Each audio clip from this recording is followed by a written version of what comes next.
A ver, estoy probando. Mm,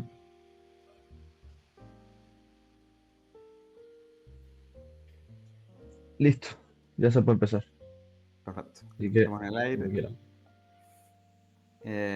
Pues buenas tardes, buenos días, porque en esta ocasión tenemos gente de los dos lados del Atlántico.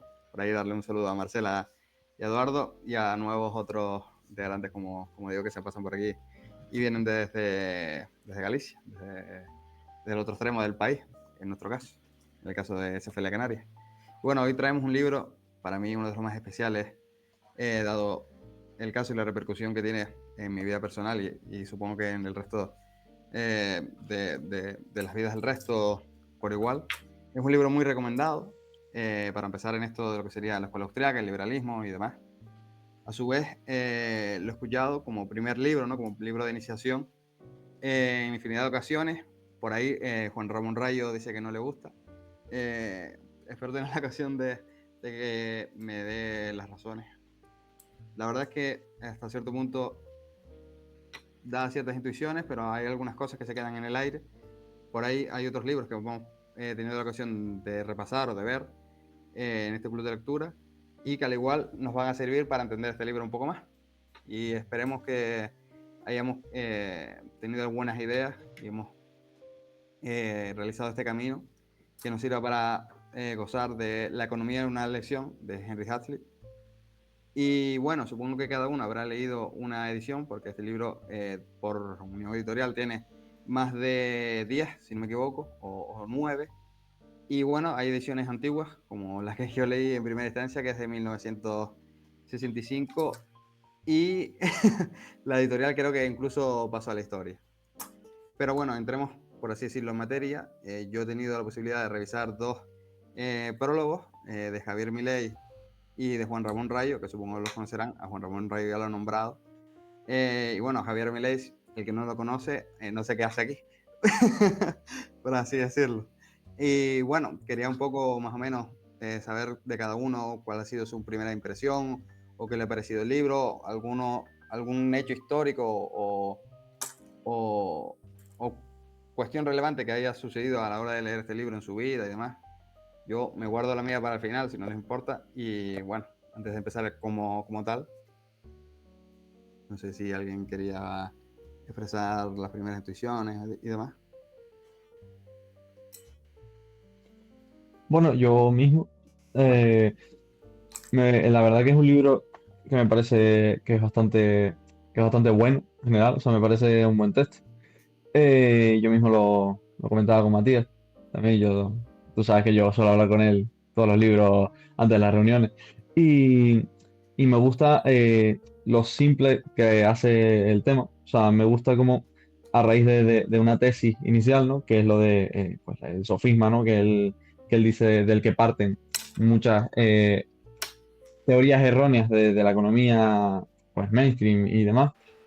Como a partir de eso, pues desarrolla un montón de críticas a medidas que se tienen, ¿no? Entonces, creo que a partir desde esa estructura tan esquematizada es una muy buena idea para hacer entender y por eso, pues, lo que tú dices de que se suele recomendar como primera lectura siempre, pues porque es súper sencillo de entender y porque además lo expresa de una manera eh, aplicándolo a casos reales, ¿me entiendes? Se aplica a medidas... Un momento, tengo que aceptar aquí. Eh, Buenas, Miguel. Si te escucha, bueno, deja ahí un momento que a lo mejor que active el micro y demás. Y bueno, eso es lo que estaba diciendo, que se basa mucho en coger una cosa teórica y decir, pues, aplicado a esto, pues, este sofisma se aplica aquí de esta manera y por eso esta medida no tiene sentido o está mal o es erróneo. Y al final, pues, repite eso durante todo el libro y ya veremos, pues, analizando capítulo a capítulo estos primeros 12 capítulos, como esto es así. No sé si alguien más quiere decir algo. Bueno, yo a esto me gustaría añadirle que al final, en mi caso, he leído poca literatura o pocos libros de economía, entonces al final la economía en una lección me ha resultado fácil de entender porque tampoco ahondaba demasiado, pero sí que presentaba datos o argumentos o lo que dijo Darío, un solo argumento, una sola lección, pero que la va desenvolviendo durante todo el libro. Entonces ayuda a interiorizar y ver en distintos casos cómo se puede desmontar, pues de lo que hablábamos, el sofisma neoclásico o keynesiano.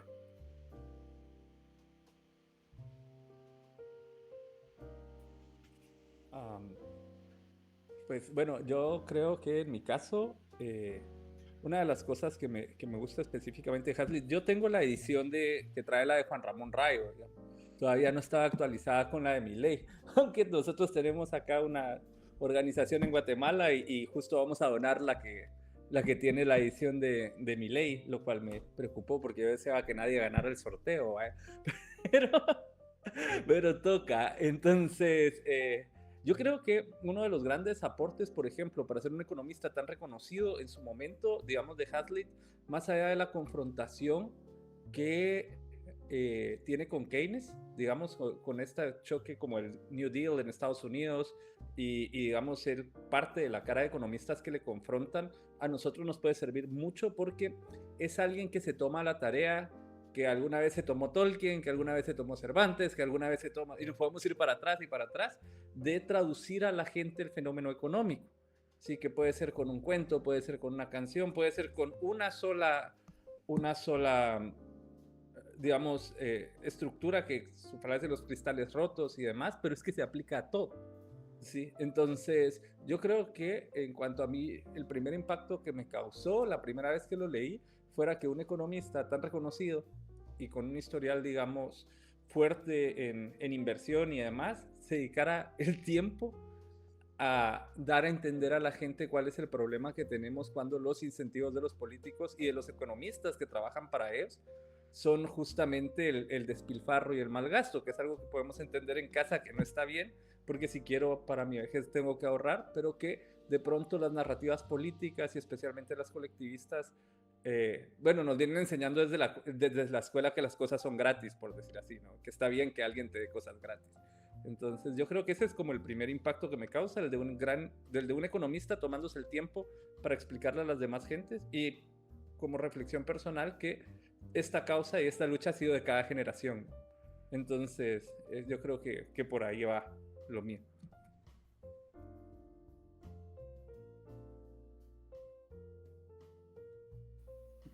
¿Alguno más que se lance al ruedo? A ver. Pues bueno, mis intuiciones son muy parecidas a las que han comentado. Me recuerda a los argumentos que puso tanto Darío como Matías la semana pasada en relación a que no hace citas de otros autores y las que hace son muy concretas, a lo mejor de una fecha de una publicación o de alguna cuestión en un periódico concreto, o incluso muy por arriba, a lo mejor Adam Smith, por ejemplo, que lo cita un par de veces. Y ni que decir a Keynes, aunque claro, si hablara de Keynes, como dice Eduardo, pues hace el libro solo, ¿no? Hablando de Keynes, que de hecho tiene un libro, ¿no? que por ahí lo citan, Los errores de la nueva ciencia económica, si no me equivoco, es el título, y está bastante bien, la verdad. Es decir, es un poco más elaborado, lo traeremos en el futuro, si hay que tener un poco más de base o de nociones en cuanto a economía, pero me parece un libro que hay que leerse, por así decirlo. También tiene una edición, no sé si Unión Editorial ha sacado alguna edición nueva, pero la edición que yo me leí también tiene medio siglo o incluso un poquito más. Pero bueno, si quieren, entramos en materia. Yo me he tenido que releer el libro porque fue de los primeros que me leí por cuestiones que ya he nombrado. Así que nunca viene de más. Y bueno, empezaría, no sé si alguien ha tenido la posibilidad de leer la última edición, y por lo tanto tendría el tercer prólogo, que yo no lo tengo ni no he tenido la posibilidad de leérmelo. Pero bueno, si no, empezamos con lo importante, que para mí es Milei y Rayo, por lo que sea, son como, por así decirlo, mis maestros. Bueno, en cuanto al primer prólogo que aparece sería el de Milei, y lo que viene a ser básicamente es un espejo entre la realidad argentina y los errores que la economía, o según qué economía keynesiana, ha supuesto en la Argentina. Vamos, que va desglosando algunas ideas que va Henry Hazlitt mostrando y va viendo cómo se aplicaron en la Argentina y cómo fracasaron. Así que, es decir, nunca es más gráfico, es decir, es imposible encontrar a lo mejor un ejemplo más gráfico de cómo una economía boyante termina siendo una de las peores economías del mundo, sino una de las peores, y cómo se muestra el reflejo de las economías, de la ciencia keynesiana, de la economía keynesiana aplicados a las cuestiones públicas o a las cuestiones dentro de una sociedad en concreto. Bueno, posteriormente hace un mini resumen de todos los puntos que se muestran en el libro, y ahí termina más o menos con alguna intuición y casi con un agradecimiento de cómo este libro es capaz de condensar muchas ideas en pocas líneas, básicamente en una lección. Dice que él lo encuentra en Nueva York y demás, y bueno, de hecho él ha nombrado esta historia en algunas que otras ponencias, en alguna que otras intervenciones. Bueno, damos el salto al prólogo de Juan Ramón Rayo, y este señor lo que viene a hacer es mostrar cómo el libro sirvió en tanto supuso una batalla contra lo que sería el keynesianismo y el marxismo, por así decirlo, aunque contra el marxismo menos, y la importancia de este libro a la hora de transmitir según qué ideas o según qué conceptos para elaborar una nueva ciencia o para elaborar un contraargumento. Bueno, después de hacer esta función dentro de su prólogo, lo que busca es, más o menos como hace Milley, los puntos importantes dentro de lo que serían las mini lecciones dentro de la lección. Y por ahí da ciertas intuiciones que no se ven reflejadas de manera directa, pero de manera indirecta inducen a un conocimiento mayor de la materia económica que no está implícito en el libro, porque es un libro muy básico, por así decirlo. Bueno, esto me recuerda también a un apunte que tengo por aquí, y es que es, por así decirlo, un libro básico de economía, como podría ser, valga la redundancia del término, Economía Básica de Thomas Sowell, que incluso hay algunos ejemplos que una vez leído el de Thomas Sowell encuentras de dónde lo sacó, que básicamente es de este libro, aunque los elabora un poco más. Y esto está en los capítulos finales de esta sesión. Hay algún ejemplo como cómo sostener... cómo la salvación de la industria X, por ejemplo. Incluso son ejemplos análogos, aunque Sowell los elabora un poco más. Pero bueno, el fundamento del caso es el mismo. Pero bueno, continúo. Dejado esto de lado, es decir, dejado los puntos que da Juan Ramón Rayo, pues ahí termina. Y entramos en el prólogo de Rockwell J. Jr., que si no me equivoco fue director del Instituto Mises en Estados Unidos, de la matriz del Mises Institute. Y bueno, lo que nos viene a mostrar es cómo este autor, Henry Hazlitt, no fue solo un economista, sino también, por así decirlo, fue dentro de la escuela austríaca el autor que más énfasis puso en la batalla cultural, en una batalla cultural muy difusa, por así decirlo, ¿no? No es la batalla cultural que estamos mostrando o queremos dar hoy en día, sino una batalla arribada en lo que serían los periódicos, en sus publicaciones habituales, en sus publicaciones mensuales, y que servían como contracultura frente a lo que sería el marxismo en primera instancia, muy en ciernes, y lo que sería el keynesianismo con el New Deal y demás cuestiones que bien reseñaba Eduardo anteriormente. Y bueno, más allá de eso, sí, lo que sería toda su obra, todos los libros que fue capaz de elaborar, su simplicidad a la hora de argumentar, su capacidad de llegar a un público mucho mayor del que habitualmente podría llegar la acción humana de Mises por cuestiones de peso o de densidad, por así decirlo. De hecho, si no me equivoco, muestra Henry Hazlitt, y ya pasó su prefacio, cómo Mises le insta a elaborar una economía, una elección un poco más profesional o un poco más con términos más profesionales o más académicos, y le dice que no, que así está bien, vamos, que es para que las personas o un mayor número de personas puedan entender lo que es la economía o algunas nociones de la economía. Y bueno, con esto quería saber más o menos qué les parece, o si han tenido la posibilidad de leer los prefacios, cuál de ellos más les ha gustado, o si quieren rescatar alguna cuestión o punto de mayor importancia que se me ha escapado. No sé. Dicen que el que calle otorga o el que calle vence. No sé. Yo, Es que mi tirando de memoria- versión, Ah, mi vale. versión venía sin párrafo, o sea, sin prólogo ni nada, entonces yo no puedo decir nada. Yo igual. Yo, tirando de memoria, recuerdo que en el prólogo de Rayo sí que mencionaba que a mí me pareció importante, no recuerdo ahora los nombres, pero decía que se condensaba en este libro y en lo que decía Hazlitt, ideas que ya habían sido previamente formuladas por otros economistas, que ahora empezaba por L, pero no me acuerdo del nombre, y luego también nombraba a otro, y sí es verdad que lo formulaban de manera muy parecida. Que realmente lo que él establece no es tan novedoso, pero sí es verdad que lo rescata. Supongo que es Ludwig von Mises, aunque por ahí hay otros autores que están no explícitos, pero implícitamente también. Adam Smith lo nombra, creo que Ricardo incluso también. Bueno, Miguel, bienvenido antes de darte la palabra. Y un saludo.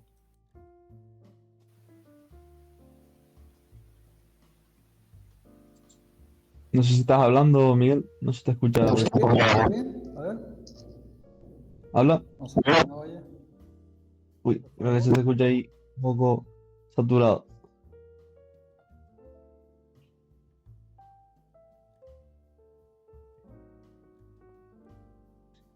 Si no, Miguel, puedes escribirlo por el chat si tienes problemas con el audio. Lo escribes aquí por el chat del Meet. Y yo mismo o Oscar te leemos.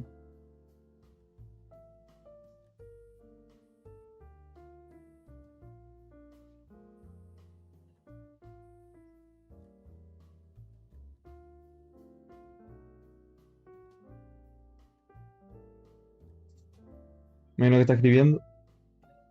Si no, Oscar, vamos continuando y luego volvemos para atrás. Vale, vale, sí, sin problema. En cuanto al prefacio, vale. En cuanto al prefacio de Hazlitt, y recogiendo la idea que dejó Matías, deja como un pequeño agradecimiento a Bastiat, a Philips Bidstedt, que suele nombrarlo mucho, o Millet, y a Ludwig von Mises, vamos, que es, por así decirlo, aunque sea de manera indirecta, su maestro o su mentor. Pero bueno, entramos ya en lo que sería la chicha, ¿no? La cosa buena. Bueno, la idea elemental de lo que sería la economía en la acción se resume, o yo creo que lo podemos resumir en una frase, ¿no? Dice, todo gobierno sigue de alguna manera las falacias que se encuentran en este libro, ¿no? O pretende seguirlas, por así decirlo. Y bueno, ya entramos en materia, entramos en la lección 1. Y aquí nos trae en primera instancia, ¿no? y de sopetón, lo que sería la primera falacia, o en su defecto, lo que sería la corrección de la primera falacia, que sería no solo mirar las intuiciones o los problemas que genera una política en el corto plazo, sino también mirarla en el largo plazo, ¿no? Es esa cuestión de que los políticos solo se centran en solucionar los problemas de hoy y no atienden a que los problemas de mañana es posiblemente que sean muchísimo peores que los problemas de hoy, o que los problemas que intentan solventar hoy sean totalmente problemáticos, por así decirlo, ¿no? Pero esto sería otra especie de cuestiones que él va a ir refinando, ¿no? Pero digamos que cuando se elabora una política, los políticos solo miran al corto plazo. Bueno, Eduardo. Ok, perdón. Sí, yo iba a decir de que es interesante porque al fin y al cabo como que parece que todo el hemisferio occidental, incluido digamos Hispanoamérica, Norteamérica y Europa, padecen de una degradación política, pero que también viene derivada de como una ruptura con los principios republicanos y de responsabilidad del liderazgo político en función de la supuesta democracia representativa e identitaria que tienen, ¿no?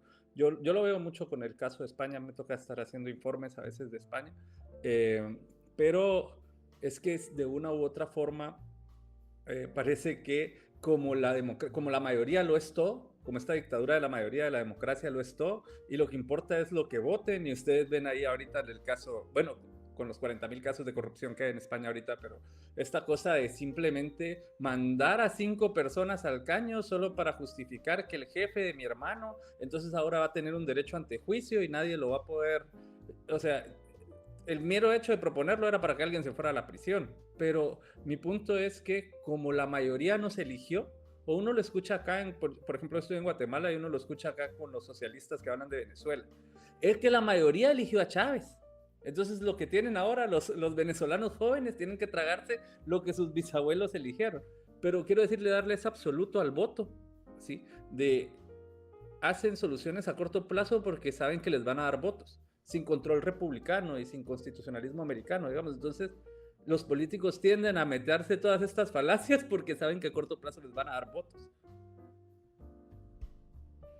A mí me gustaría añadir también que la economía puede tener sofismas, precisamente. Esto es lo que he entendido del primer párrafo justo del libro, porque nombra la física, las matemáticas, la medicina, que son ciencias que no pueden o no deben tener sofismas, porque, por ejemplo, si un físico desarrolla mal una ley, pues no va a ser un buen físico. En cambio, un economista puede desarrollar muy mal un sistema económico que si eso le justifica al político que pueda llevar acciones, pues lo que vemos con las medidas socialistas o keynesianas, pues al final ese economista va a proliferar o sus ideas van a proliferar.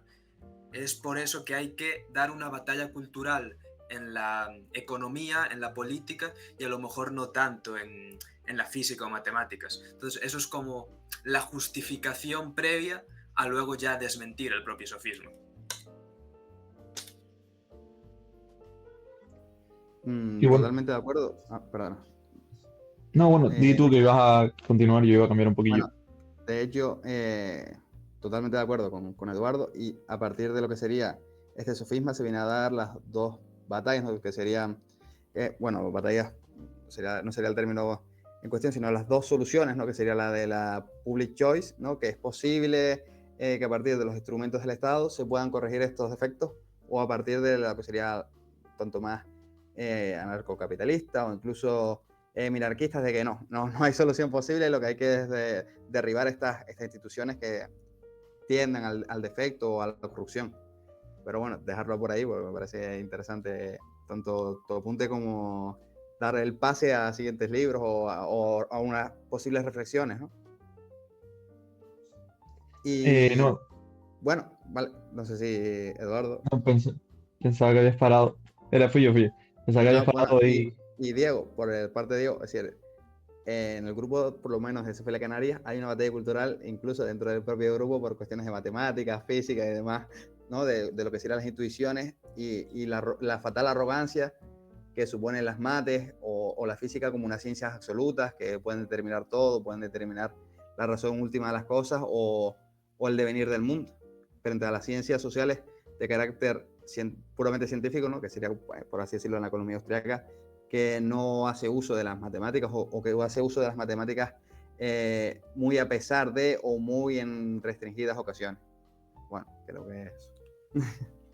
No, yo simplemente hacer un pequeño comentario, retrotrayéndome a la primera intervención de Oscar, ¿no? Que no solo la lección no solo versa o no solo habla sobre el término temporal, ¿no? No solo el corto plazo y el largo plazo, sino también se refiere un poco a que lo que afecte a un colectivo, a una persona en concreto o al resto de la sociedad, me explico. O sea, las políticas económicas pueden tener un efecto pues, inmediato sobre el grupo al que se le aplica o la persona a la que se aplica y luego eso tener efectos colaterales. Y ya adelantándome un poco a las justificaciones que da en otros momentos del libro, muchas veces el Estado cuando hace una acción sobre una persona, ¿no? Eso conlleva que otras personas pues tengan que pagar, ¿no? El beneficio que se lleva esa persona. Entonces, no solo es un aspecto tanto temporal de corto o largo plazo, sino también de el individuo al que se beneficia o el grupo al que se beneficia respecto al resto de personas que obviamente son perjudicados y tienen que pagar el beneficio. Y bueno, simplemente ese comentario, porque creo que es clave después para entender las otras lecciones que da Huxley a lo largo del libro.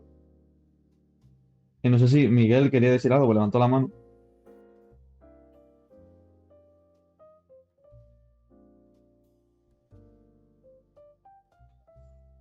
Si no, continuamos. Matías a Mm, decir algo. Si no, seguimos. Matías. No, de momento no. No, de hecho, la intervención de Darío es muy pertinente, ¿no? Por el hecho que reseña mucho la escuela austriaca, el método austriaco, ¿no? El individualismo metodológico, mientras el frente sí, el colectivismo, ese nacionalismo metodológico, o incluso el colectivismo, ¿no? Dentro de las distintas facetas, tanto las antiguas como las más nuevas, ¿no? Que serían a lo mejor las woke frente a lo que sería el obrerismo y cuestiones que van por el estilo y que se reflejan en mayor o con mayor potencia en este libro. Pero bueno, Eduardo, no sé si querías apuntillar algo o intervenir.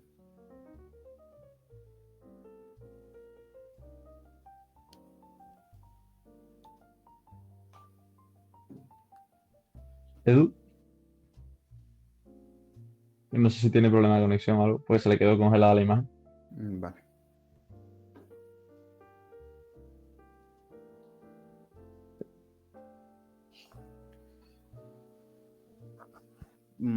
Si no, podemos continuar. A ver. Bien.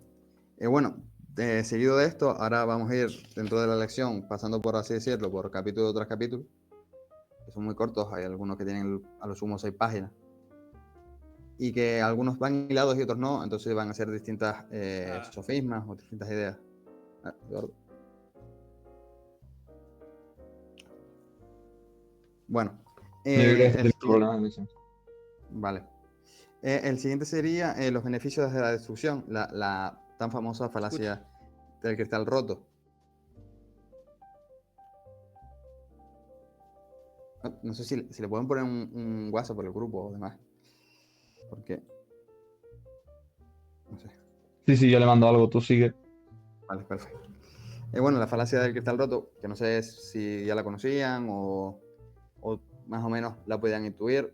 A ver, por así decirlo, es contraintuitivo, ¿no? Porque, por así decirlo, la retórica habitual es que cuando compras o cuando crece el consumo, crece la economía, o eso nos han querido decir o nos han querido referenciar, es totalmente lo contrario, ¿no? Si no hay un aumento en la riqueza, por mucho que se divida esa riqueza, no supone un mejor bienestar para las personas, o no tiene por qué suponerlo.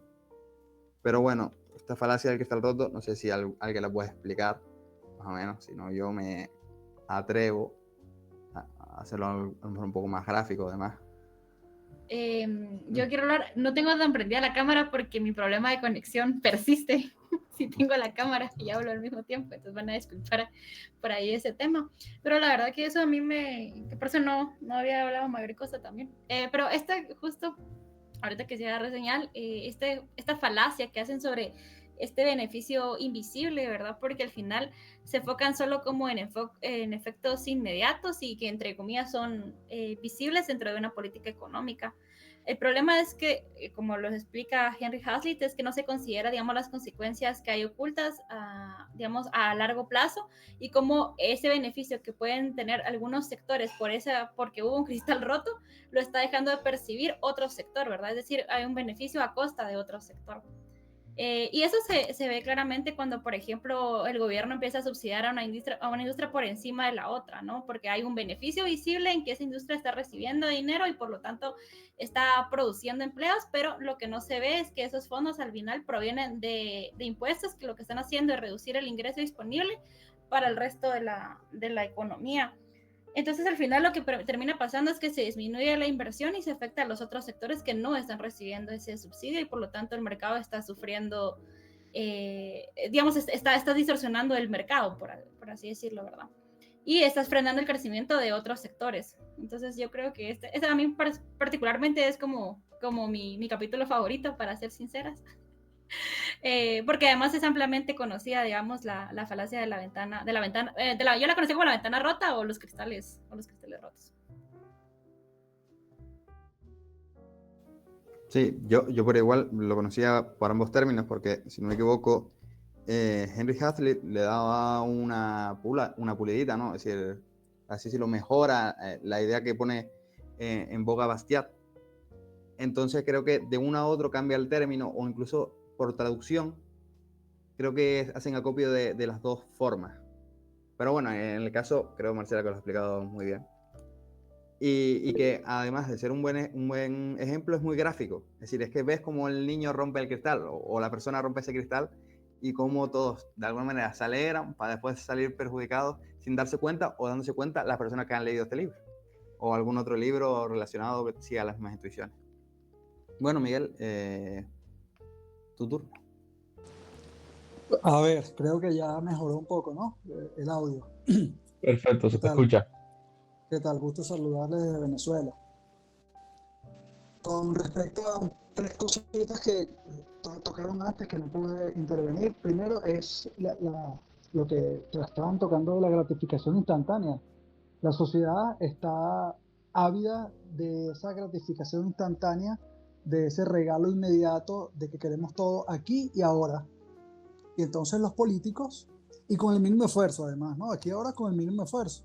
Entonces los políticos toman esa condición biológica de los seres humanos, se aprovechan de ella para entonces otorgar recursos que le roban al resto para darle a otros y lograr la captación de esas personas que requieren, que desean esa gratificación instantánea, y con eso consiguen posicionarse dentro de las élites políticas de cada país, teniendo en cuenta que el 90% de las poblaciones de los países están en la línea de la pobreza. Pues son pocos los que tienen para llegar a fin de mes o todo aquello. Y entonces, de una condición biológica, entonces empieza una condición económica. Bien lo dice Hazlitt, y bien se estudia en economía de lo que es la gratificación instantánea o el keynesianismo. El keynesianismo es la expresión económica de eso. Dice Al-Findi, todos estaremos muertos a largo plazo, gastemos todo ahora. Entonces, si todos estamos a largo plazo muertos, no importa lo que se despilfarre, pero resulta que no funciona así. Algunos estarán muertos, otros estarán vivos, y los recursos se habrán despilfarrado, mal invertidos, y entonces los países llegan a quiebra porque gastan más de lo que pueden tener o pueden producir. Eso es lo que quería intervenir con respecto a la parte anterior. Ahorita voy a seguir escuchando a ustedes y luego seguiré conversando. Gracias por la palabra. Gracias a ti, Miguel. En relación al último que comentabas, hay un punto dentro de este punto, valga la redundancia, ¿no?, en el que nos comenta Hazlitt que las demandas, es decir, la demanda no es igual a una necesidad. Aunque por ahí la retórica, sobre todo con estos términos que se ha utilizado en Argentina, ¿no?, que es que de cada derecho nace una necesidad, o cada necesidad nace un derecho y demás, ¿no? Y que va haciendo que el Estado vaya creciendo, y que vaya intentando solventar los problemas que ellos mismos encuentran o quieren encontrar para seguir quitándole el dinero a los bolsillos de los contribuyentes, ¿no? Y por ahí que me parece pertinente la cuestión, y que incluso lo tengo justamente anotado aquí, porque es justamente lo que termina pasando, ¿no?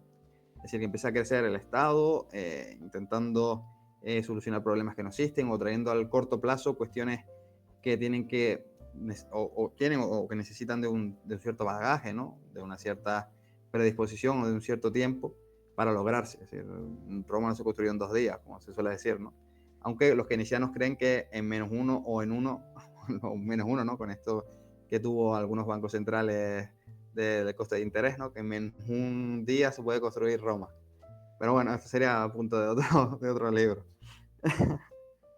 Bueno, ahora entra Hazlitt en cuestiones, lo que serían puramente del Estado, en cuestiones de obra pública, ¿no?, de cómo la obra pública incrementa las cargas fiscales, sería el siguiente punto. Y cómo, por así decirlo, todo el gasto público supone una carga fiscal, es decir, no se construyen las carreteras o no se deja de gastar en cuestiones como, por así decirlo, educación o incluso en pintar los bancos de colorines, ¿no? Con la bandera del arcoíris, y parece como que eso nos hace más ricos sin darnos cuenta de que para que se pueda hacer o desarrollar esas actividades, te rías, Lando, porque es verdad, antes han tenido que quitarte del bolsillo un dinero o, por así decirlo, una actividad, ¿no? Por tu propio trabajo, por así decirlo, y de otra manera no se desarrollaría. Es decir, yo con mi dinero, pues yo creo que el mejor color que se pueden pintar los bancos es el marrón, o según el lugar, por el acopio del calor, pues será otro color, pero de colorines, pues no me parece lo más indicado, básicamente porque imaginemos que tenemos que pagar a lo sumo 5 o 6 colores diferentes, 6 pinturas diferentes, ¿no? De un distinto color, y hay que estar más tiempo trabajando, y yo supongo que nadie voluntariamente lo haría. Bueno, lo supongo, digo pagarlo aparte de hacerlo, pero bueno, si quieren, no sé si quieren que aportar alguna cuestión más. La primera pregunta sería, ¿hace falta el banco? Si no hace falta el banco, ni siquiera que gasta en pintura ni en materiales. Llamarle contribuyente al pagador de impuestos es una falacia, porque nadie contribuye, lo hacemos obligatoriamente. No es una contribución que hacemos, es un pago obligatorio si no vas a la cárcel. Entonces, primero, ¿hace falta el banco? Si hace falta el banco, bueno, entonces que la propiedad privada se encargue de suministrar ese banco si realmente hace falta, si va a contribuir con algún beneficio para la sociedad. Si no, es un robo inmediatamente, porque se están mal utilizando recursos que podrían ahorrarse para entonces empezar a construir cosas que realmente no hacen falta. Yo a lo del banco quiero añadir que luego, pues lo que estamos hablando, desde una perspectiva keynesiana, tener a 6 personas o una persona con 6 colores pintando al banco da la impresión para los keynesianos de que están gastando, de que están generando riqueza. Porque si tomamos el argumento de que lo que genera la riqueza es el gasto, que es lo que intenta negar Harlitz en el libro, pues entonces pintamos el banco de 36 o de 70 colores.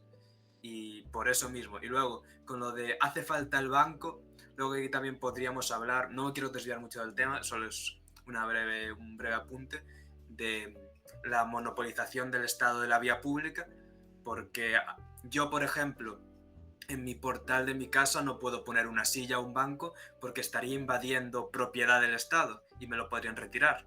De igual manera que muchos bares no pueden poner las terrazas aunque tengan el terreno adquirido. Y ya está, era ese apunte simplemente.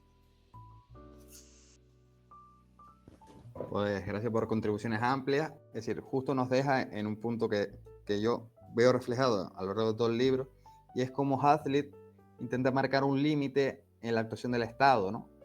Es decir, dice que el Estado en algunas ocasiones debe intervenir, como serían cuestiones del ejército o la defensa y demás, y deja otras cuestiones fuera.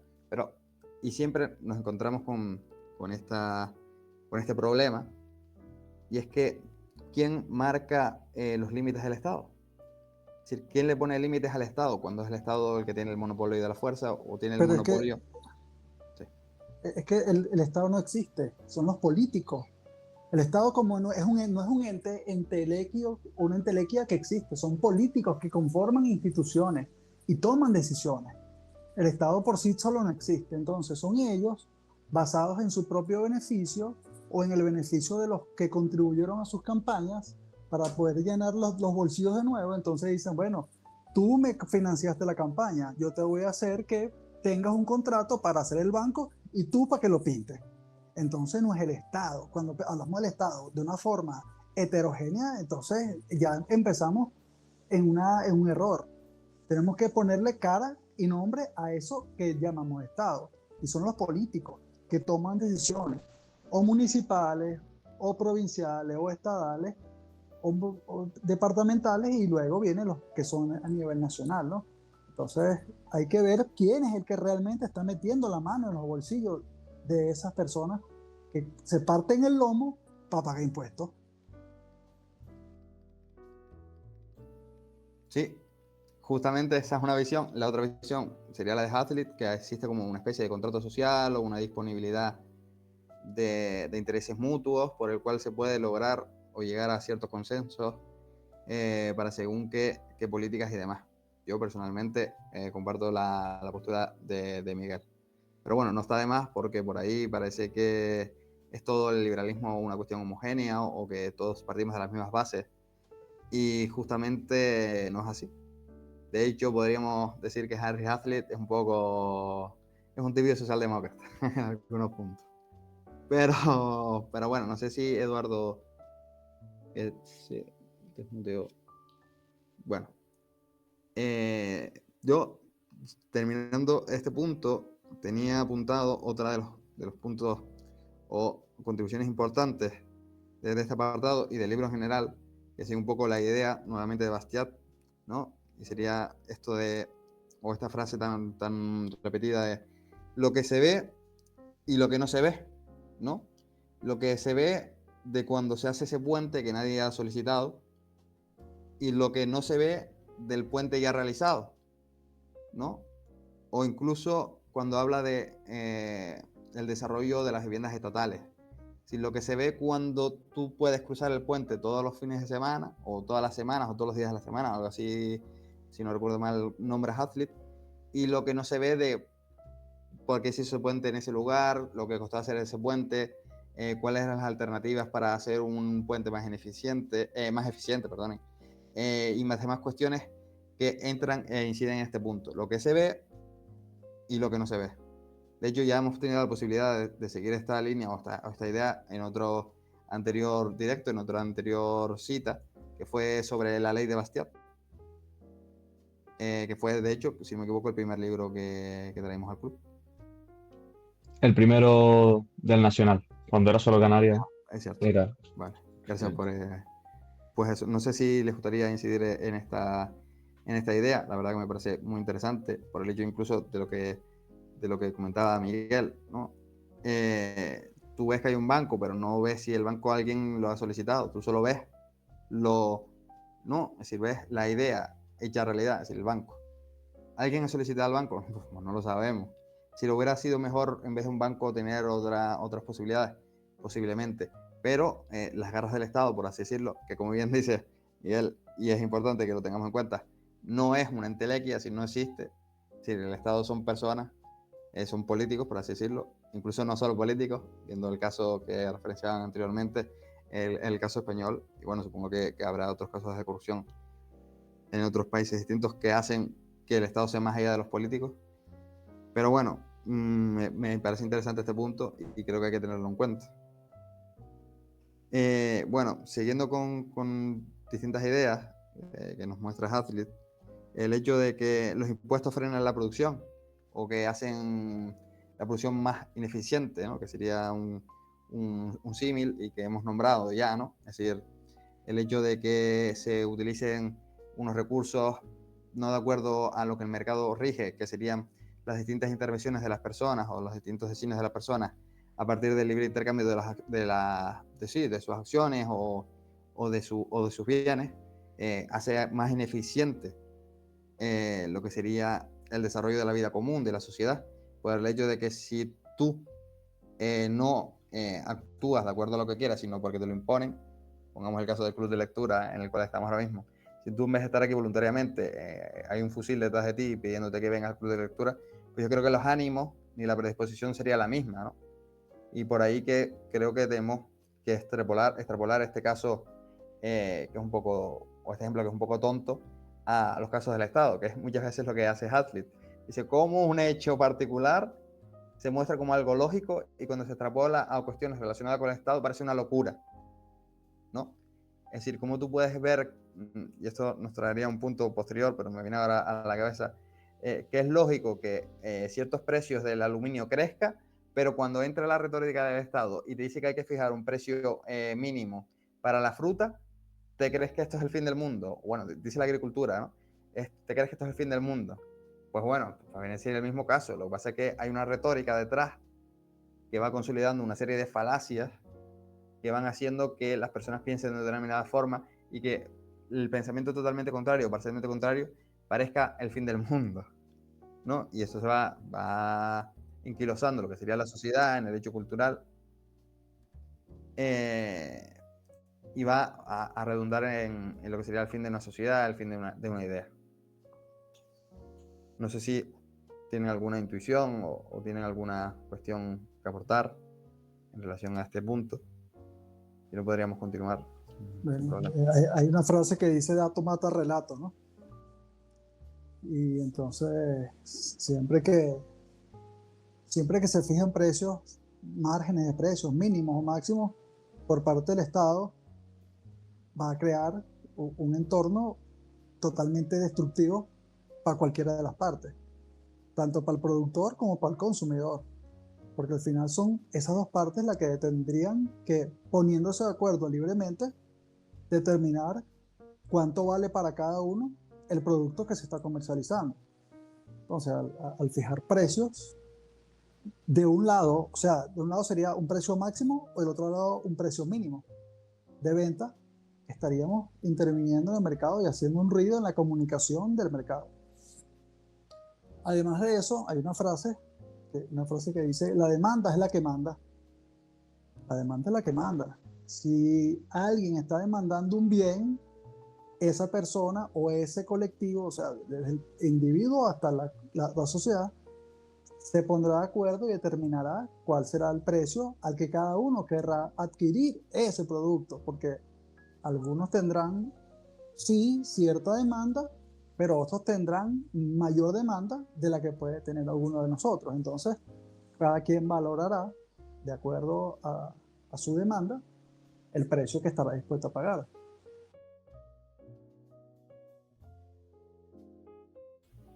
Pues sí, ahora, a partir de esta idea, saltamos a distintos tres conglomerados de puntos que elaboré, básicamente porque siguen las mismas ideas. Y bueno, el primero sería en relación a lo que comentaba justamente Miguel, que es como a partir de la intervención del Estado en la economía, se crean unas distorsiones que hacen que la economía se vea perjudicada, es decir, al entender la economía en un sentido amplio, ¿no? Y cómo la sociedad se va viendo perjudicada por el hecho de unas intuiciones que son falsas, por así decirlo, ¿no?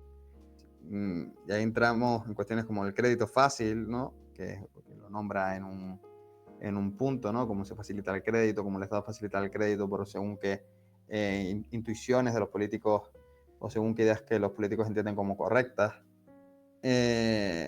Cómo presta avales a según qué industrias. Incluso cómo facilita las líneas de crédito, incluso a los bancos, por así decirlo, que esto sería una crítica muy arraigada en la escuela austríaca. Bueno, en parte de la escuela austríaca, o en la verdadera escuela. Bueno, no me meto en esos regionales. Bueno, este sería el punto, no sé si quieren apuntar algo, si sería la intervención del Estado. Sí, Matías. A mí me gustaría hacer una pregunta que está relacionada tanto con el capítulo 3 como con el 5, que es este, que por eso me he esperado. Que bueno, te la enuncio, que la tengo escrita.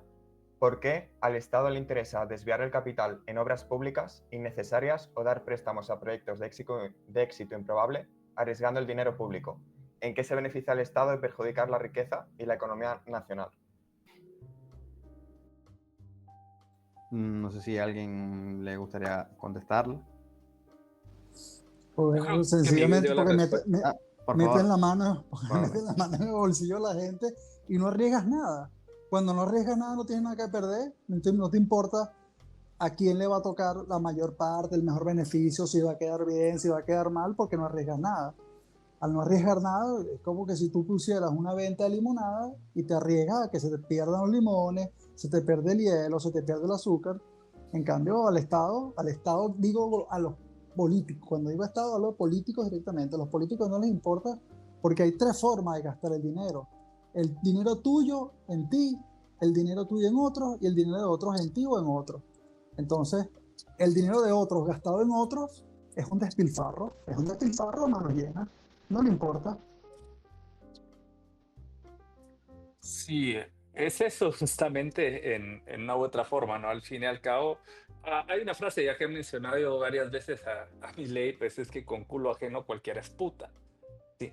Entonces, digamos, atendiendo eso, más con una corriente public choice, es justamente el tener que internalizar el costo de mi toma de decisiones. Y justamente un político no tiene el incentivo. Un político alternativamente es un free rider, porque no solo está su red clientelar que recibe, y como lo hablaban tal vez desde el primer capítulo, un bien que habría que preguntarnos en sí a quién está beneficiando. Porque si yo voy a ser el pagador de impuestos, se supone que las políticas deberían de ser pensadas para mí o mis familiares que estoy aportando, no para menas que llegan a decapitar gente a España, por ejemplo, ¿no?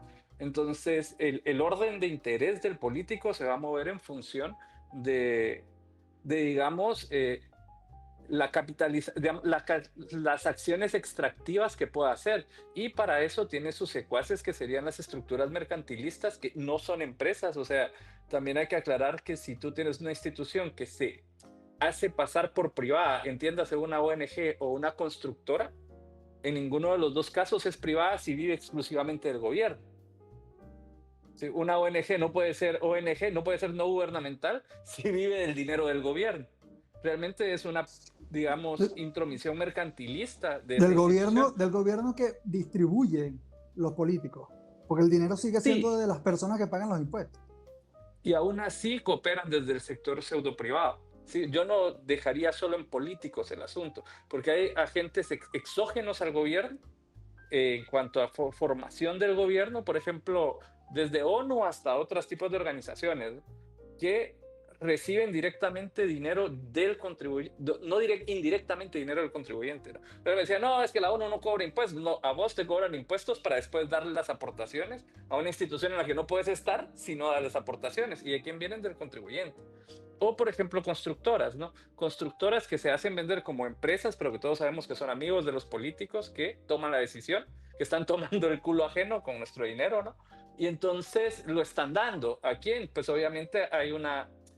Justo ahora se está viendo en España, pero así está von der Leyen, así están todos, pues porque es político, y el gobierno es gobierno. Entonces yo creería que no existe propiamente... Matías creo que fue quien hizo la pregunta, un interés del gobierno por destruir su propia moneda o por destruir la riqueza o la capacidad productiva de su país, sino más bien existen muchos incentivos para enriquecerte a costa de lo que extraes de otras personas. Y como ya leyeron la ley, digamos, entonces podemos ver que te tenés que preguntar por qué medios vas a vivir. Por el sudor de tu frente, pues tu esfuerzo, respetando la vida, la propiedad y libertad de la gente sin mentir, robar, matar o violar. O vas a vivir como los pueblos bárbaros, ¿no? Que simplemente extraer de lo que otros producen, como lo podría hacer un político. Entonces el incentivo es, no, les vale una, o sea, a Zapatero le vale lo que pasa en España, si se puede venir a Venezuela, se puede ir a Brasil, o se puede ir a... Lo que importa es enriquecerte por cualquier medio y salir. No existe tal cosa como que a la mayoría de políticos, porque habrá alguna buena persona con buenas ideas y demás, pero yo, como americano, como persona del continente americano, creo que el éxito está en hacer leyes o pensar políticas o hacer críticas directas, como las de Miguel, ustedes, de que va a llegar el peor, ¿va? Entonces, pues han llegado los peores y nunca, en ellos nunca ha existido la necesidad o el, digamos, el hábito de que ustedes estén mejor, sino que mientras más esclavos cada día, mejor, ¿va? Entonces, yo, nada más eso con lo de Matías. Claro, pero también mi reflexión es que al final el dinero despilfarrado es una inversión que perjudica incluso al propio político que está aplicando políticas económicas infructíferas. Me refiero, al final, si la inversión es fructífera y tiene sentido, se va a enriquecer más, ¿no? En vez de despilfarrar o malgastar el dinero. No, porque el votante no es racional. Hay un muy buen libro del mito del votante racional de Brian Kaplan, que tal vez deberían de leerse, un economista americano. O sea, el votante no es racional. Eso es una mentira de las universidades públicas, ¿sí? O sea, nadie, tal vez el que 0,3, 0,2 de la población, y hasta estadística de esto, puede estar medianamente enterado de lo que hacen los políticos, porque los demás se la andan currando, como dicen ustedes, que decimos, se andan reventando la espalda trabajando y tienen que hacer el pan más suave y tienen que hacer que el cuero sea de mejor calidad y el aceite sea de mejor calidad, así que no tienen tiempo de informarse. Entonces, digamos que lo que decís sería lógico si el votante fuera racional, pero como el votante no es racional, aunque las obras sean malas, aunque se haga el robo descarado del año, toda vez yo esté recibiendo mi plata y yo pueda convencer por medio de demagogia al votante, realmente no importa. Yo creo que justamente en España lo están viendo, o sea, No, es que sería... Ajá. no, y eso, y además que es mucho más fácil pues hacer esa demagogia, ese populismo y luego no pensar nada o simplemente despilfarrar dinero que pararte a pensar y hacer unas políticas económicas correctas que, que ordenen, ¿sabes? Que ordenen las cosas como deberían. Pero es que además el tema es que precisamente lo que tendría que hacer el Estado para hacer unas buenas políticas económicas es quitarse poder a sí mismo, ¿no? O sea, no sé si me explico. Entonces, claro, eso no va a pasar.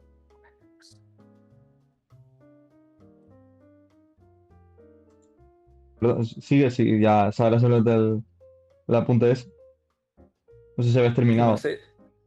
Sí, sí, no, pues eso es, digamos, justamente que al fin y al cabo no hay un incentivo para que tomen las medidas adecuadas en lugar de enriquecerse descaradamente, porque es eso, tú dices, por ejemplo, voy a poner el ejemplo de Guatemala para, digamos, ya no estar leando a España, pero justamente es lo mismo, ¿no? Tú tienes a personas que uno dice, bueno, si por ejemplo ejecutan aunque sea el 90% del presupuesto y entonces tendrían buenas horas y entonces la gente votaría por ellos y demás, pues no. Aquí el Foro de Sao Paulo hace 15 años metió una cosa de redes clientelares a las que se llama consejos de desarrollo y la gente llega ahí y entonces se le da plata y ahora es el gobierno de la gente gobierna. Lo que crearon fueron redes clientelares, ¿vale? Y ustedes allá tienen sus redes clientelares con menas o que sea, esos son los que votan. O sea, el que tiene el interés, y yo creo que Hazlitt lo habla al principio, es el que, ¿por qué la gente intelectual, de mucho todos tenemos amigos muy inteligentes que trabajan para los políticos? Porque el interesado en robar son ellos. Entonces necesitan buscar a la mejor gente y justificar las mejores redes para que la gente vote por ellos. Exacto, el No, sistema está no tu diseñado. bienestar, El sistema está diseñado para eso. justamente. Y yo no les voy a contar de Venezuela porque nos ponemos aquí a llorar abrazados todos. Ni les voy a contar aquí. Claro, pero Sí. extrapolando la situación, por ejemplo, a un nivel más particular, por ejemplo, yo mismo tengo una serie de capital que retengo y decido invertirlo, que si bien me va a reducir el nivel de capital, es una inversión a largo plazo que luego me va a ser restituida en, no sé si en forma de bienes o en forma de dinero. Pues por eso yo lo que intuyo es que al Estado le conviene, si bien tiene que hacer una inversión beneficiosa antes que perjudicial. Es decir, en vez de despilfarrar la hacienda pública en obras que no suponen ningún beneficio para el Estado, pues quizás invertir en cosas que sí que sean productivas y generen beneficio y rentabilidad. Matías, recuerda que la vida política es corta, dura 2, 4 o 3 años, depende del país donde estés, 4 o 5 años. Tienes que hacer cosas rápidas que generen impacto rápido para que vuelvan a votar por ti y te mantengan dentro del sistema. Si no, tu vida política se termina. Entonces, Claro. ellos Claro. tienen que causar impacto a corto plazo para mantenerse donde están, porque esa es su forma de vida.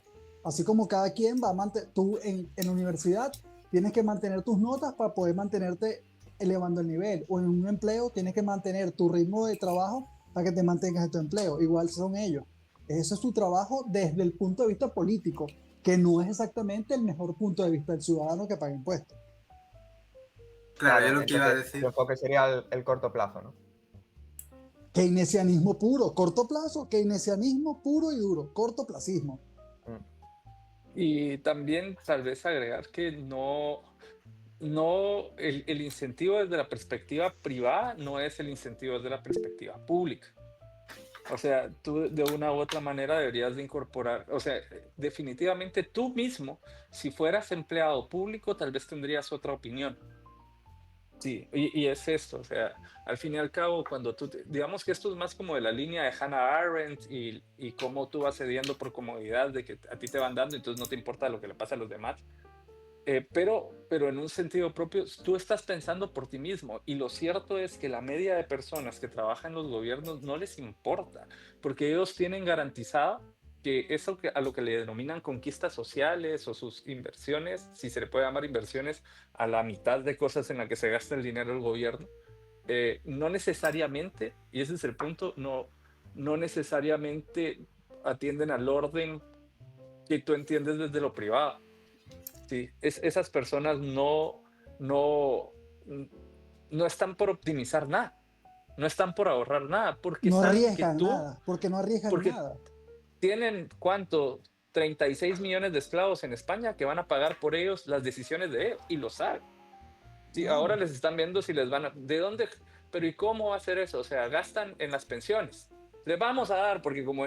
fíjense que es irónico, pero aquí en Guatemala o en América Central es el gobierno de los jóvenes, y allá en España es el gobierno de los viejos. O sea, a la gente mayor se le da de todo allá porque son los votantes, porque son mayoría electoral, ¿sí? Y aquí en América Central es, no, el gobierno de los jóvenes, porque tenemos la pirámide, digamos, muy bien, entonces casi todos son jóvenes. Bueno, Entonces hay que bueno, darle todo gratis a los jóvenes. ni tanto, porque ya fíjate que en España que están volteando ¿cómo es? La edad de trabajo, no recuerdo cómo que dice. Sí, ese es el punto, de que por ejemplo allá les han dado de todo a los mayores, porque eran el núcleo de votantes. E imagínate qué enfermo fue que ahora las generaciones actuales es tan impagable que creo que van a tener que trabajar hasta los 71, 72 años. Sí. Entonces, pero acá la falacia es, ¿necesitabas al que el gobierno hiciera esa inversión? ¿O podías hacer un sistema privado donde cada quien hiciera con su plata el ahorro que quisiera? No, es que no, Y ahí está la no, falacia de los cristales rotos. es que no fue una inversión, fue una apuesta y la perdieron. Fue una Sí, apuesta. sí. Una inversión es una cosa diferente a una apuesta. Pero A ver, fue una apuesta por el sexo. Porque para mantener la pirámide habría que... Pero sí. Pero no sé si Matías, como vamos en esa línea que no son intereses, el político no tiene el mismo interés que tú tienes. Claro, Ni el deporte. yo lo que quiero añadir es que, por ejemplo, si lo ves desde el punto de la arca pública, ahí, como tal, si existiese una persona que se llame Hacienda y quiere tener cada vez más dinero, pues ahí sí que el político debería actuar así. Pero al político lo que le interesa es su interés privado. Y si no hay medios de control y encima cada vez tienen más dinero, lo van a usar para ellos. Y además, no hay visión a largo plazo porque van a estar pocos años en política. O bueno, si eres muy hábil dentro de lo que es el Estado, sí que puede estar mucho tiempo, pero un alcalde, 4 o 8 años, que es lo que duran las legislaturas. Lo mismo un presidente. De hecho, aquí había una estadística en municipios gallegos que la mayoría de las obras públicas o de las concesiones se hacen el último año de legislatura. Entonces, el propio político ya nunca va a ver, no le interesa el resultado. Puede ser fatal que ellos con la firma ya se han llevado un porcentaje bastante alto. Oye, lo que no vemos por detrás.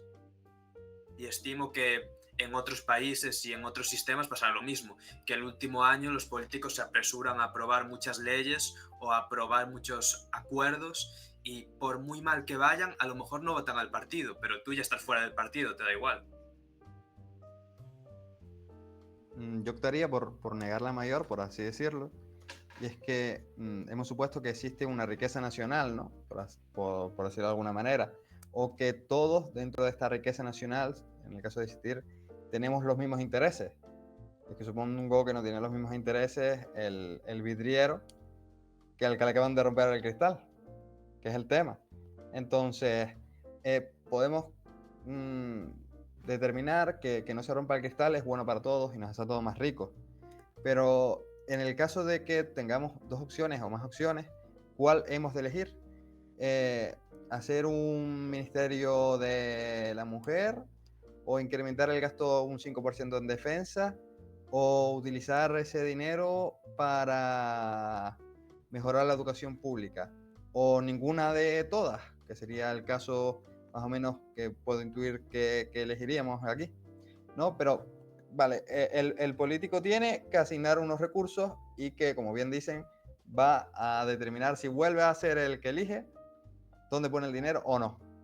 Pero, en última instancia, y siguiendo el teorema de posibilidad de Arrow, no existe una coaligación de todos los intereses particulares que se muestra en ese interés nacional o ese interés de la región, en ese interés municipal.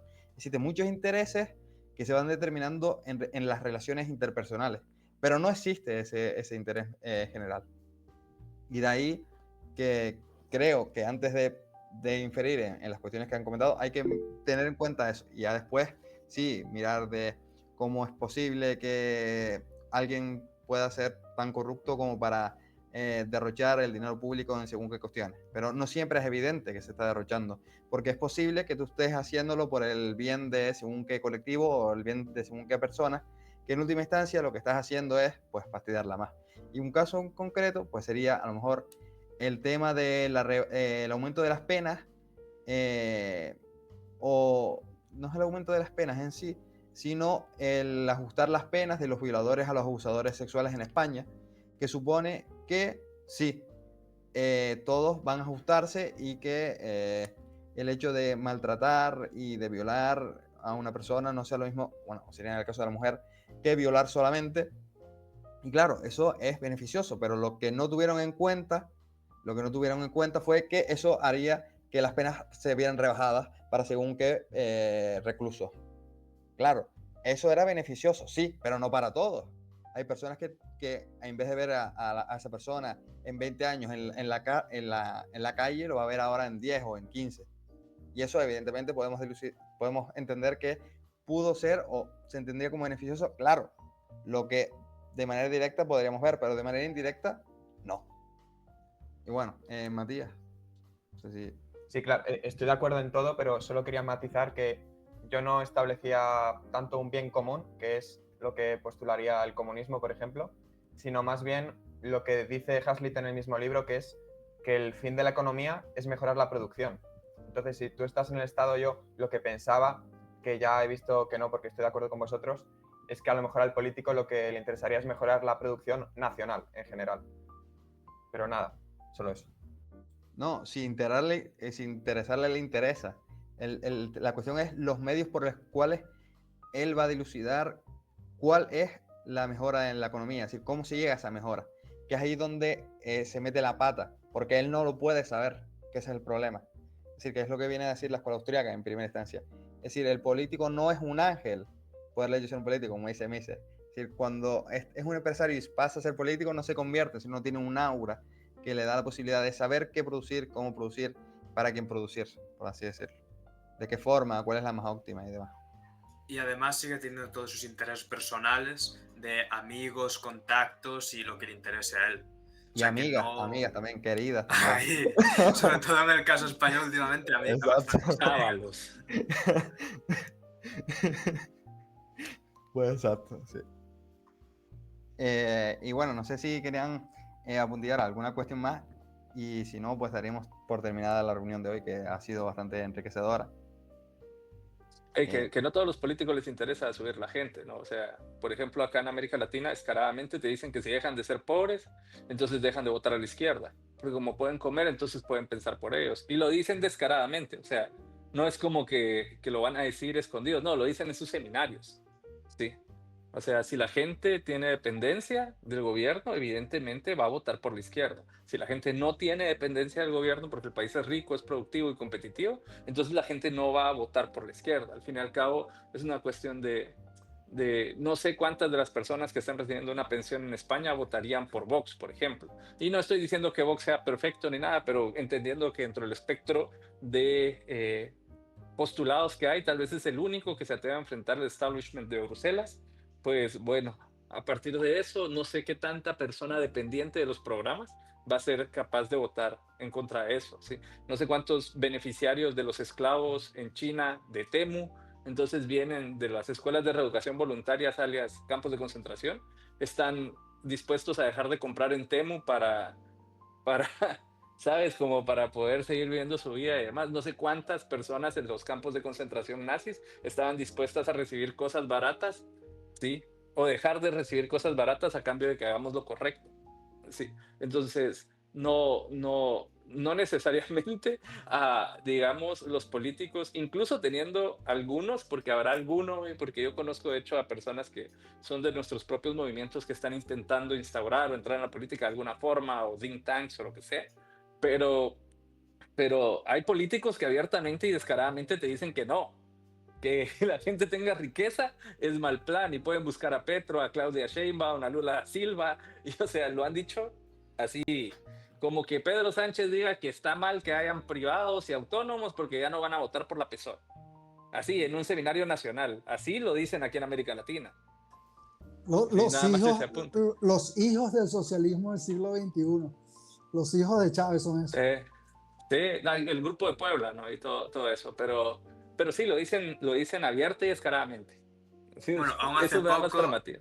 hace poco dijo Pedro Sánchez lo de los Lamborghinis, ¿no? Que había o no sé si dijo eliminarlos o que tenía que haber menos, que eso era una mala señal. Sí, Me- menos ah, me- Lamborghini y más Lamborghinis escuelas o y algo más, así. o más hospitales o algo así. Eso, Sí. posiblemente. Pues, Seguimos el hilo. imaginarios, supongo. Imaginarios. Porque, bueno, es eso. Y ahí está el ejemplo, ¿no? Justamente te venden un problema que supuestamente solo lo puede solucionar el gobierno. Y de todas maneras, ni siquiera para eso están usando la plata. O sea, el dinero no lo usan para los hospitales. Creo que hubo una campaña a eso, ¿no? De que tus impuestos son los hospitales y las escuelas. Y realmente, pues ahí está, se usa para menas, para grupos de presión, para pagar. De hecho, acá cerca de la ciudad donde yo vivo, en el Caribe de Guatemala, hay unas cosas que se destinan como 600,000 euros de Cataluña todos los años a una organización feminista. O sea, nada más les digo, así vía Cruz Roja, así, española. Entonces, en eso es lo que realmente se están usando, por ejemplo, sus impuestos. Y así. Entonces, no, solo el recordar que no era necesario, que a pesar que suena bien, que sí le interesa, tal vez no. O sea, los de América Latina, como dice Miguel, no. Aquí ya no siquiera intentan decir que les interesa que no seas pobre, sino abiertamente te lo dicen. Y además, el político que genuinamente puede tener alguna idea de cómo arreglarlo, acaba muriendo políticamente. Por ejemplo, hace poco salió Albert Rivera, que fue un político español, y a decir en un podcast que él sabía que las pensiones eran una estafa piramidal, pero si lo decía como líder del partido, lo echaban. Y todos los asesores diciéndole que jamás podía decir algo así en un meeting. Pecho frío, Así que es un pecho ese frío. nivel. Es Pues un pecho sí. frío. No, Sí, pero es que eso también decirlo es ser de extrema derecha dentro del espectro europeo, no es así ser casi que, no pero es sé que qué, cómo le diría, trompista. al final del día siempre te van a criticar. Cualquier persona te va a criticar. Entonces, si estás en Bueno, política, sí, entonces, si estás en política, tienes que tener una posición y una convicción que realmente sea coherente con lo que piensas, con lo que dices, con lo que haces. Porque si no vas a ser un mequetrefe de la política, uno más, y entonces vas a terminar tus días así como Rivera. Este era un pendejo. Al final del día van a decir que era un pendejo. Entonces, ¿de qué valió la pena? ¿De qué vale la pena tu carrera política si al final te van a criticar igual? Y yo quiero cerrar mi intervención me parece espectacular la reunión de hoy. Me gustaría decirles a ustedes que están en esta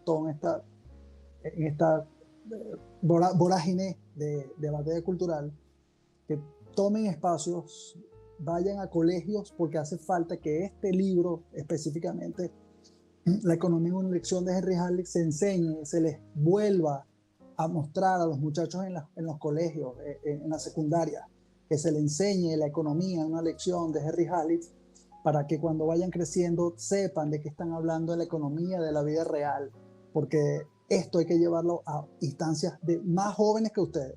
Yo estoy ya para arriba, ya tengo más de 40 años, pero ustedes que están todavía en ese ámbito, bajen hasta las bases, en las bases, ¿cómo se dice? Académicas, las bases académicas, y vayan y funden esas ideas sobre esos muchachos que vienen detrás de ustedes, porque este libro yo creo que es la puerta, y es la puerta más bonita de entrada a un mundo de la vida real. Gracias por la invitación y gracias por esta reunión, muchachos. Gracias a ti, Miguel. Esperamos volver a contar contigo en otras reuniones, en otros títulos, incluso en la segunda parte de lo que sería este libro.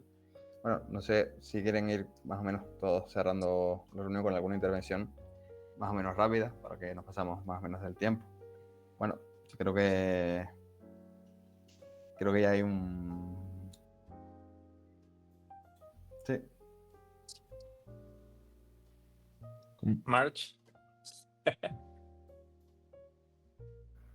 Zafo. te vas a despedir. Yo ya hablé, lo que pasa es que tú estabas sin conexión, vaya. Mi culpa no fue. No, pero pues muchas gracias ahí por el espacio, por la invitación, Oscar, la verdad. súper productivo el tener este nivel de discusiones. Ebro se está riendo, mira, pero ahorita se la voy a cobrar. Ahí terminando la llamada. Pero muchas gracias, la verdad que ojalá podamos seguir coincidiendo y con los horarios, sobre todo por la diferencia de 8 horas. Pero gracias ahí por el espacio y ojalá pues, no sé qué libro va a tocar leer ahora, entonces ahí estamos pendientes. Igual continuar, creo, ¿no? ahí tenemos la organización aquí en Guatemala y también estamos a la orden en lo que podamos colaborar juntos.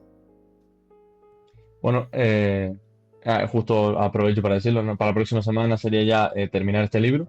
Terminamos de comentar todo lo que queda de Economía en una lección.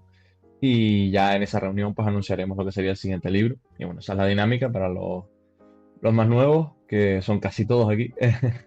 Para unos nuevos, eso, cada semana vamos anunciando pues la nueva lectura y demás, así que ya les iremos diciendo. Además, siempre lo decimos por el grupo, para que no se les olvide. Y pues nada, yo creo que entonces, Oscar, vamos cerrando ya. Sí, Eh, gracias a todos. Invitar a nuevas personas que vean el directo o incluso amigos que crean que están interesados en venir a este tipo de reuniones, pues más que invitados están. Gracias nuevamente, la verdad que lo he pasado muy bien en este ratito, súper productivo, como decía Marcela, como los anteriores. Y sí, comentaremos el próximo libro por el grupo, porque siempre lo hacemos a una semana vencida. Es decir, por si alguien termina el título que toca la siguiente semana, pues pueda continuar con el siguiente. Pero lo pondremos por el grupo y lo anunciaremos por redes sociales posteriormente. Y eso creo que es todo. Podemos usar el directo y pues nada, gracias. Y espero que les siga gustando tanto asistir como lo que queda de la economía en una lección, que es más que una lección, es un salto a lo que sería la economía, la sociedad y lo que sería el hecho común, por así decirlo. Y nada,